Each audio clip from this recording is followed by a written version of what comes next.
Eh bien bonjour les amis du blog Talent Centre France. Alors comme d'habitude je vous montre toujours des aspects assez insolites et extraordinaires au niveau de ce qui se passe en Eure-et-Loir. Et là aujourd'hui je suis à la SCAEL où a eu lieu et bientôt se termine un super hackathon dédié à l'agriculture.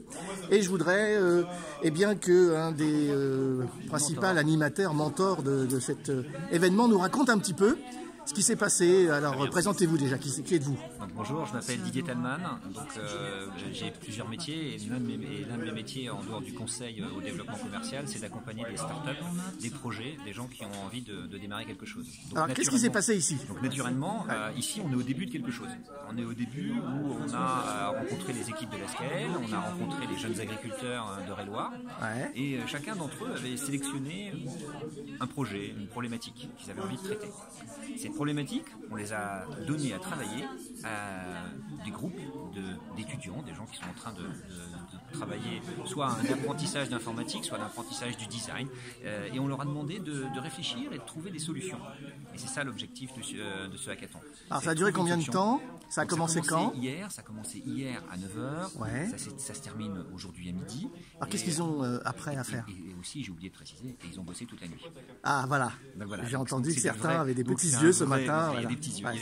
L'objectif c'était de découper le problème, d'arriver à identifier quelles pourraient être les meilleures solutions, et puis de coder, d'essayer de voir à quoi ça pourrait ressembler, puisque cet après-midi à la Tremblay, c'est ça qui est important. Cet après-midi à la Tremblay, on présente le résultat des travaux de ces quasiment 24 heures de travail non-stop, où on va montrer à des agriculteurs, aux équipes de la SCAEL, les résultats du travail. J'ai entendu que ça c'est ouvert au public?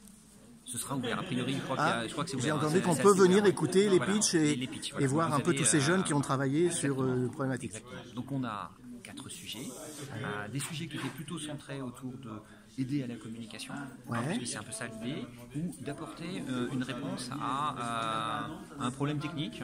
En l'occurrence, le problème était de la mise à disposition des informations et des normes qui sont facile d'accès pour un agriculteur. Qui sont quand même une réalité dans cette profession. Et l'objectif, c'était comment faire mieux, plus simple, plus direct, pour ne rien perdre. Génial. Voilà.